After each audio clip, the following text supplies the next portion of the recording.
A very good evening and welcome to all of you. In today's class, I'm going to explain Talent Search Test Paper 23.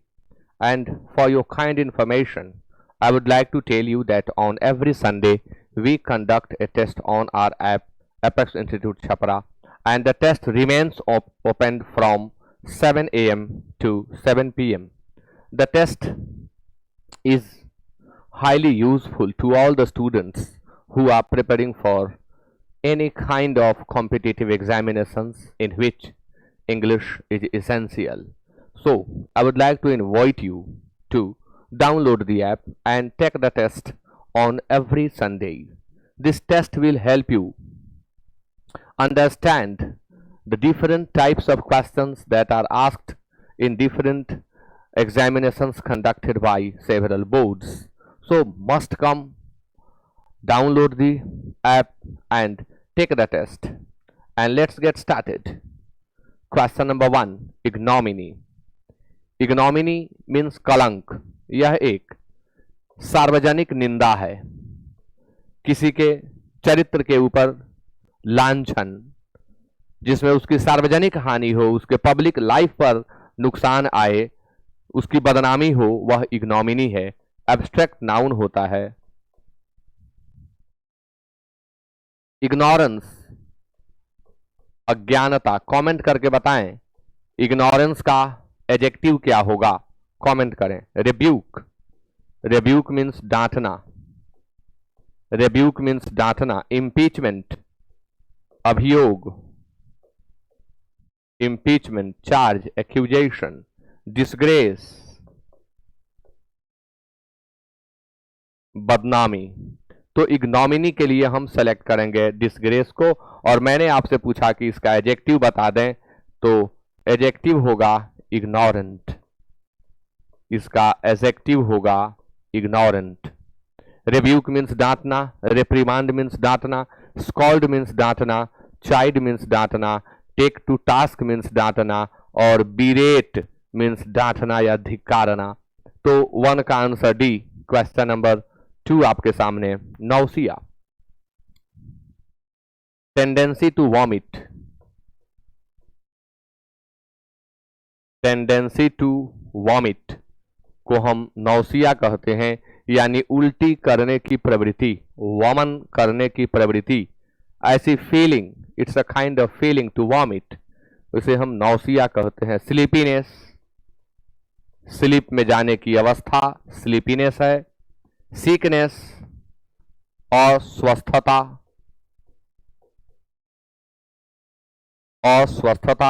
Cheerfulness, प्रसन्नता, प्रसन्नता. और calmness, शांति. सभी शब्द abstract noun है.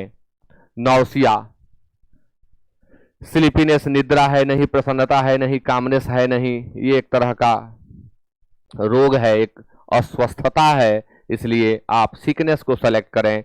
2 का answer B होगा. Question number 3 आपके सामने. प्रश्न है लीजर, और हमें बताना है इसका opposite word. Leisure, leisure means होता है अवकाश.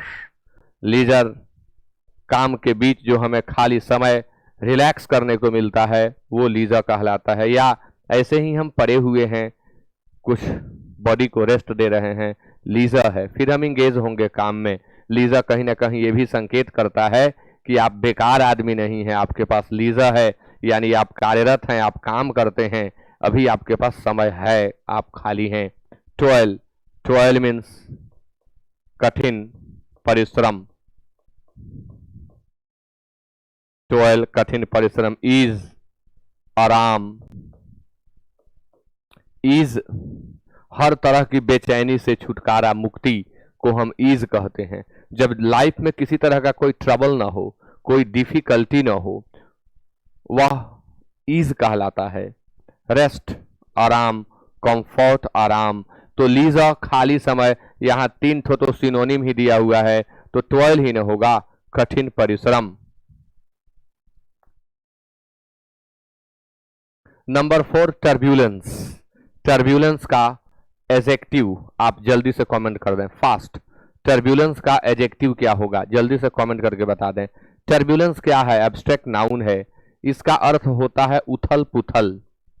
टर्ब्यूलेंस मीन्स उथल पुथल, टर्ब्यूलेंस मीन्स हलचल।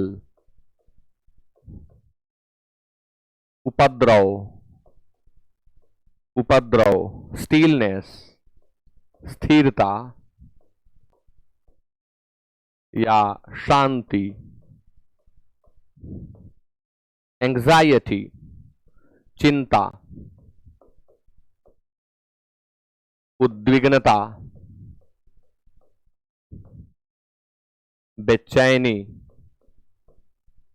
चिंता, उद्विग्नता, बेचैनी। वर्री इसका सिनोनिम हो जाएगा। स्टॉर्म, आंधी या तूफान, स्टॉर्म। और वियरीनेस, थकान। बार बार वियरीनेस का भी सिनोनिम पूछा जाता है। वियरीनेस के लिए आप यूज करेंगे टायर्डनेस का, फैटिग का। और मैंने आपसे पूछा था टर्ब्यूलेंस का एडजेक्टिव बना दें, तो इसका एडजेक्टिव होगा टर्ब्यूलेंट।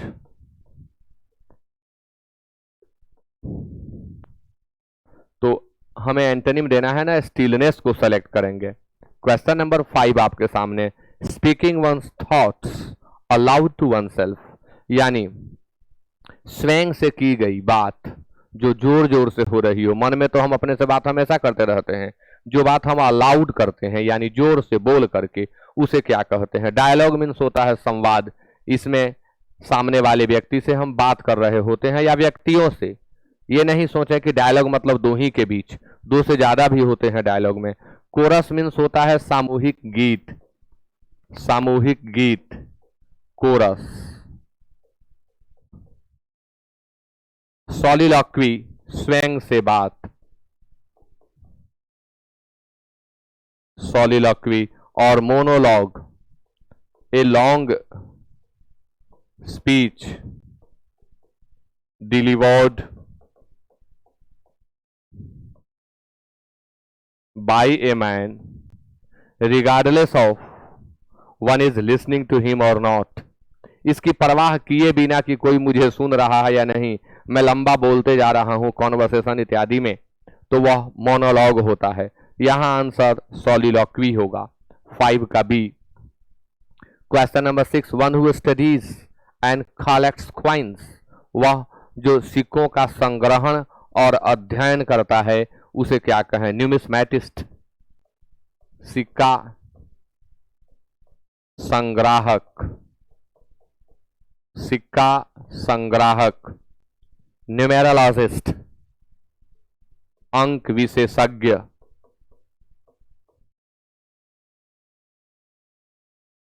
अंक विशेषज्ञ। निहिलिस्ट, सर्वनाशवादी या विनाशवादी, जो टोटल एनिहिलेशन में विश्वास करे उसे निहिलिस्ट कहते हैं। पैट्रिशियन मीन्स होता है कुलीन। एरिस्टोक्रेट,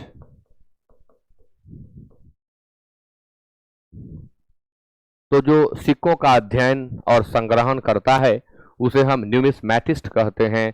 6 का आंसर ए होगा। क्वेश्चन नंबर 7 आपके सामने, अप इन आर्म्स, ईडीएम आपके सामने है। इसके लिए ऑप्शन एंग्री है, सपोर्टिंग है, हेल्प है और पेंड है। अप इन आर्म्स के बाद प्रायः देखने को मिलेगा against. Up in arms means होता है के विपरीत, अगर अगेंस्ट लगा देंगे तब के विपरीत होगा। ऐसे इसका अर्थ हो जाएगा क्रोधित, क्रोधित, एंग्री, क्रोधित।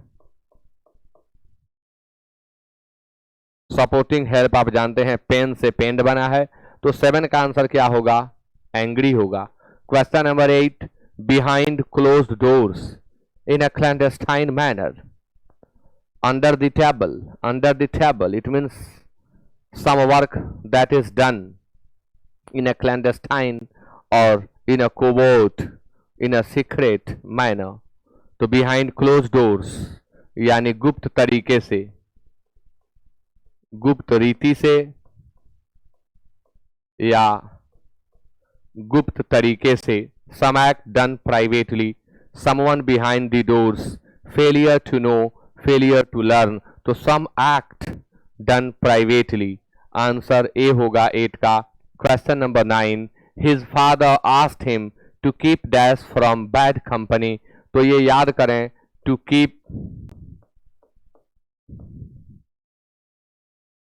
away from से दूर रहना,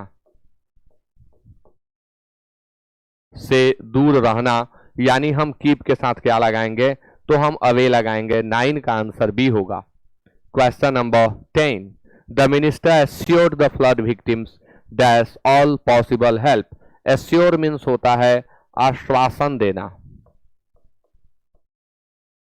एश्योरेंस इसका एब्स्ट्रैक्ट नाउन है, आश्वासन, और इसके साथ फिक्स्ड प्रेपोजिशन ऑफ लगता है, इसलिए आंसर हो जाएगा बी।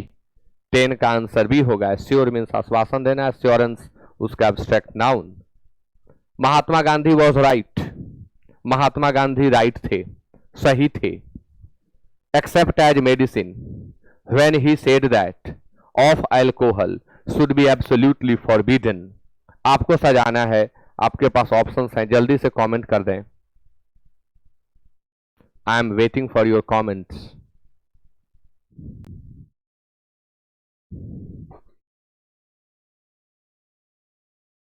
देखिए, महात्मा गांधी वॉज राइट, ये तो फिक्स्ड है।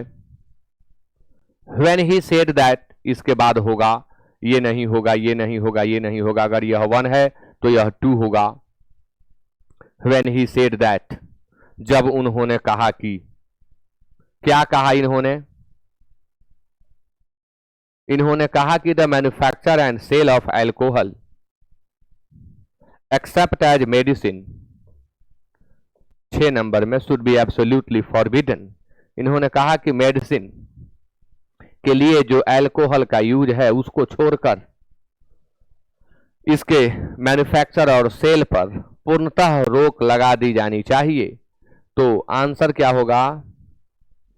RPSQ, RPSQ 11 के सी में है, तो आंसर 11 का सी होगा। Question number 12, A prospective employer is seldom for the job. अब एक ट्रिक देखें, एस के अंत में नीड है, एस के बाद पी रहेगा, फिक्स्ड है, क्योंकि नीड के बाद फॉर लगता है। तो a prospective employer is seldom as interested in, यहां से शुरू करें, is seldom as interested in an applicant's need for the job as he is in his own need। अब ये भी तो आप जानते हैं ना कि possessive adjective plus own, own अकेले सेंटेंस में यूज ही नहीं होता, यह अपने साथ my, our, your, his, her, their, its को लेकर के ही आता है। यानी यह भी बहुत सुंदर ट्रिक था कि जिसके अंत में आर हो वही आंसर होगा। तो 2 ऑप्शन तो ऐसे ही गायब हो जा रहे हैं, 2 बच रहे हैं, और 2 बच रहे हैं। अब हमारे सामने जो क्रम बनकर तैयार है इसमें हो रहा है QSPR, QSPR, यानी आंसर बी होगा, QSPR।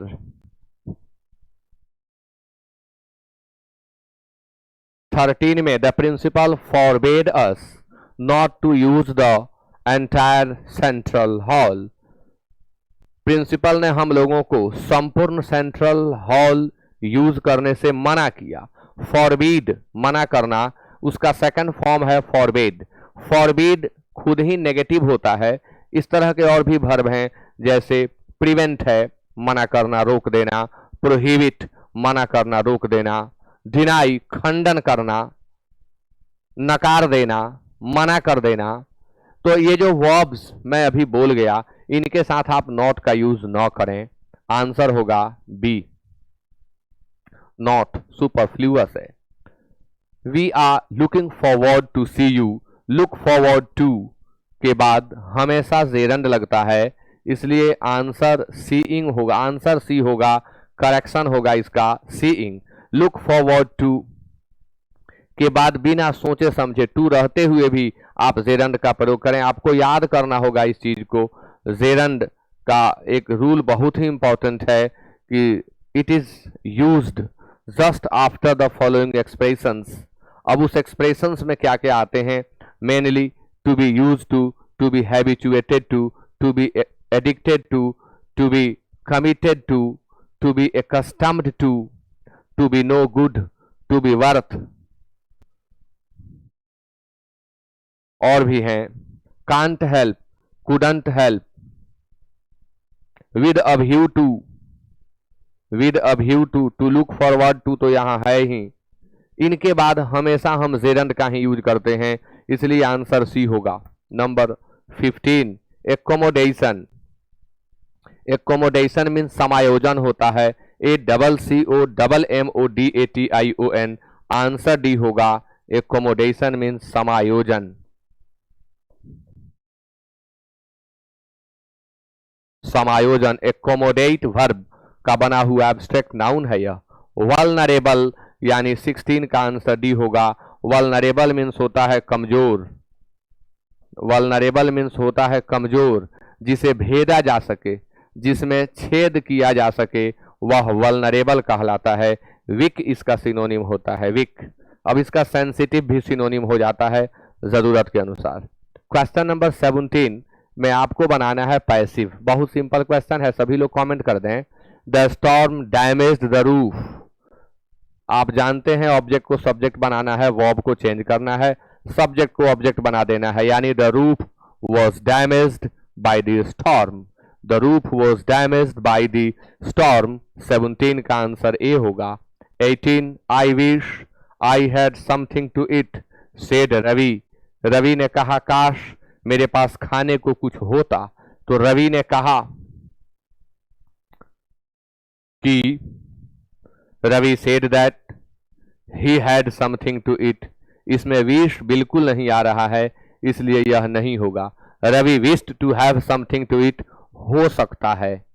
Ravi said that he wished, हाँ बिल्कुल, जब इसको हम चेंज करेंगे तो ये ही विश्ड हो ही जाएगा, इसलिए आंसर सी होगा। डी में तो यहां आप हैज देख रहे हैं, ये नहीं होगा। जो ऑप्शंस आपके सामने हैं इनमें बेस्ट आंसर सी है। Question number 19 the arm was so badly injured that he had had it amputated. सबसे पहली बात, बहुत सुंदर वर्ब यहां मिला, एम्प्यूटेट। एम्प्यूटेट मीन्स होता है शल्य चिकित्सा द्वारा किसी अंग को काटकर हटा देना, शल्य चिकित्सा द्वारा किसी पार्ट को कट ऑफ कर देना, सर्जरी करके।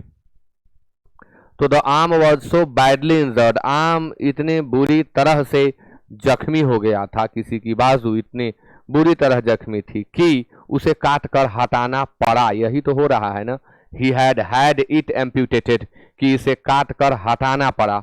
तो शुड हैव नहीं होगा, हटाना चाहिए था, और होगा भी तो आगे भीतरी लेगा। आगे देख रहे हैं भीतरी नहीं है, पॉजिटिव वर्ब चाहिए। तो he had to have it amputated, had to पड़ा, मुझे जाना पड़ा, I had to go, उसे यह काम करना पड़ा, he had to do this work।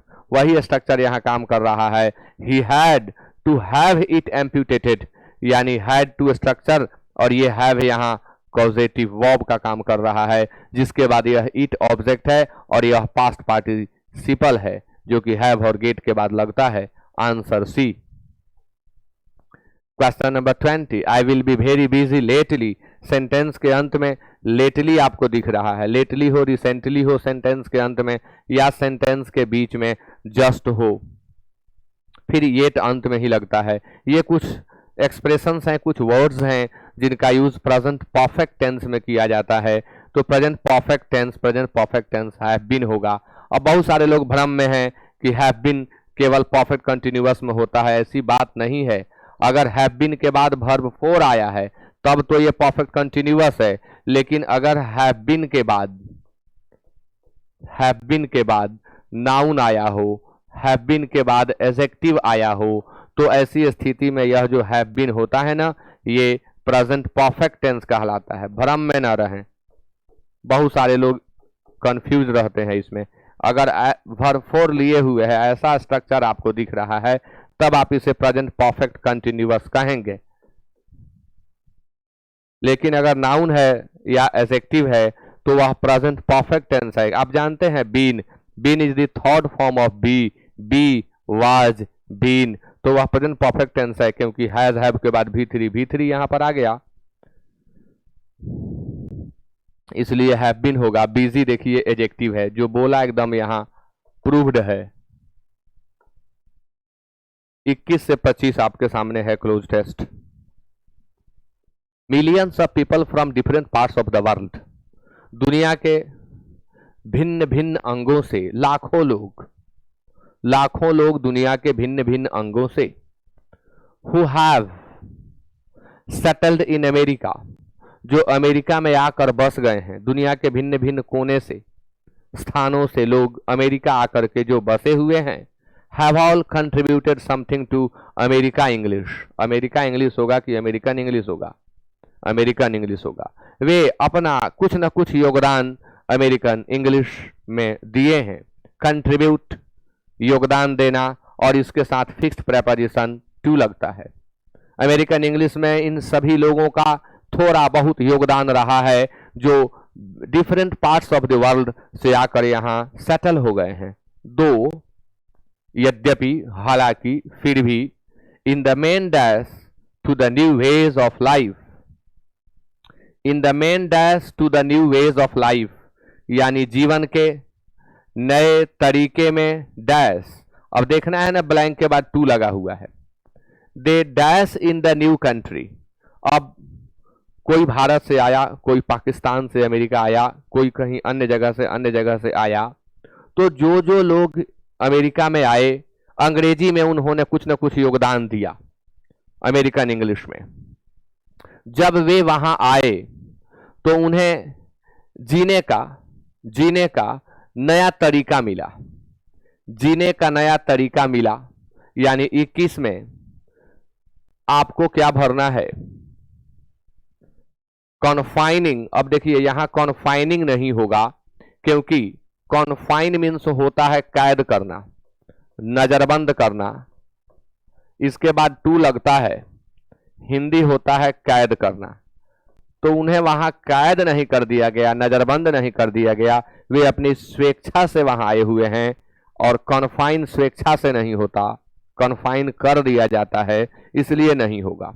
Connecting, अब न्यू वेज ऑफ लाइफ में वे कनेक्ट हुए, थोड़ा चल सकता है, लेकिन बढ़िया कन्फॉर्मिंग होगा। Conforming to the new ways of life they dash in the new country, नए देश में, चूंकि वहां जीवन पहले से था, लोग जी रहे थे, और उनके साथ जा करके इनको उनके अनुरूप बनना पड़ा। तो यहां दो शब्द जो आप देख रहे हैं, एक है CONFIRM, इसके बाद टू कभी लगता ही नहीं। कन्फर्म मीन्स होता है पुष्टि करना, पुष्टि करना, और CONFORM कन्फर्म, इसका अर्थ होता है के अनुरूप होना। तो आप यहां से चल करके किसी दूसरे जगह जाते हैं तो आपको वहां के अनुरूप होना होता है,